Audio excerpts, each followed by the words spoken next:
Birinci növbədə tomat sosu xəmirin üstünə səliqəli şəkildə mərkəzdən ətrafa doğru yaymalıyıq.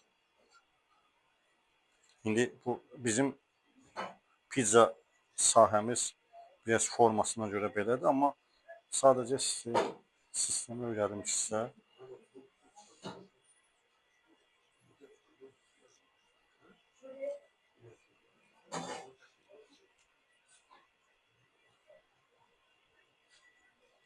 Yəni, bəs qarışıqda necə hər tərəfinə bir üç gün elə qoyulur, yoxsa?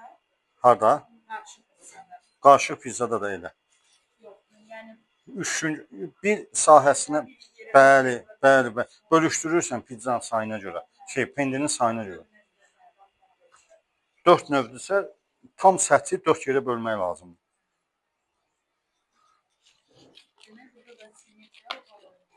Əlbəttə ki, əlbəttə ki. Kalpaza. Düzgün bölüşsün deyə tam yer paylaşdır.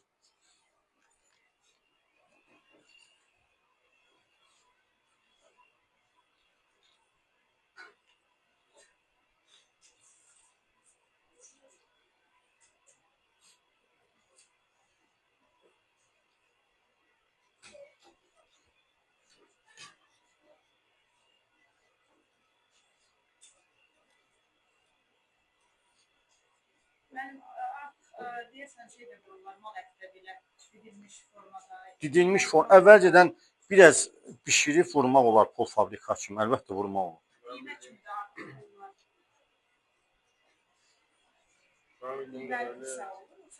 Qiyməli balanes pizzadır. Böyle kavurmalı pizza var da. Hə. Kavrulmuş etli ama sırf pendirden. Xəminin bişmə dərəcəsini və vaxtını nəzərə alaraq üstünə nə istəyirsiniz vura bilərsiniz.